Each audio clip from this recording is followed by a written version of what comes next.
Hi everyone and welcome back to my channel. I hope you're all really well. So as you can see, I've got another wig in front of me and I'm going to be dyeing it a different colour to the ones that I've done before, and I'm super excited about this one. I'm kind of going for like a flames kind of look. I love orange, so I'm going to be doing the L'Oreal Colorista orange hair ombre into the Arctic Fox Cosmic Sunshine. So both semi-permanent hair dyes, and I'm going to be using this wig. I got this wig from AliExpress. I'll pop a link below. A lot of you keep asking where I'm getting them from. They're £80. Well, I've wrapped from £80.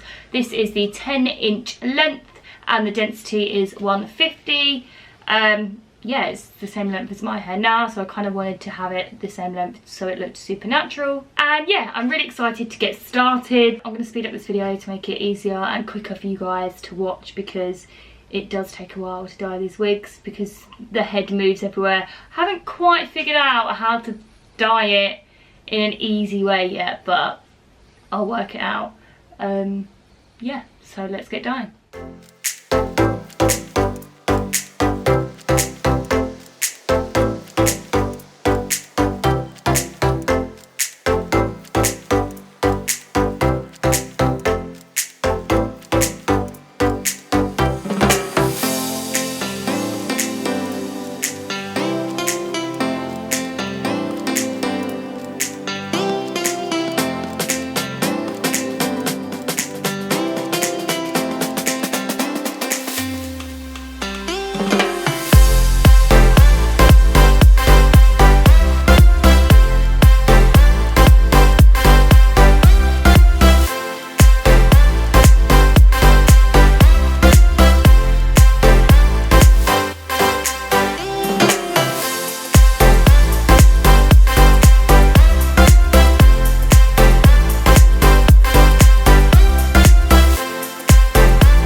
The dye is on. I'm so pleased with how it looks so far. The dye went on really well.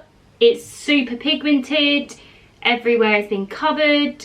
I'm so excited to wash it out. So I'm going to leave it for about half an hour to 45 minutes. Because it's a wig, I don't really wash them that often. The dye isn't really going to fade that quickly, so I'm just going to leave it on for a little while. And then I'm going to wash it out, come back and show you the finished wig. I'll pop it on, I'll style it up, and yeah, I actually cannot wait to get this on my head right now. Guys, I'm back. The wig is done. I washed the dye off after about 45 minutes. I used kind of lukewarm water and a tiny bit of conditioner, and yeah, here it is. Are you ready? I mean, can you see my t-shirt? It's gonna match. Bam, bam, bam. This is the finished wig. Smells so nice. It went slightly more of like a deep reddy orange on top. I mean, in the light actually it looks really vibrant orange, but in the natural light it looks a bit more reddy. But yeah, I mean, it worked pretty well. You can see the fade. The ends went more of like an orangey yellow. But yeah, I mean, I'm really pleased with it. It's taken really well and I cannot wait to get it on. I've got this tee to match. Let's get it on and let's get it styled.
So this is it, guys. This is the finished wig. What do you think? I'm in love. It's so cool. It is exactly what I was hoping for. That kind of like flames, on trend look. Yeah, it's so cool. Really cool. I'm really happy with how it's turned out. Really happy. Amazing. So if you like this video, please give it a thumbs up. Don't forget to subscribe to my YouTube channel if you're not already, and thank you so much for watching this video. Please leave any comments below if you've got any. I will leave links below to my previous wig hair dyeing videos if you want to check those out as well. And yeah, I will see you guys in my next video. Peace out.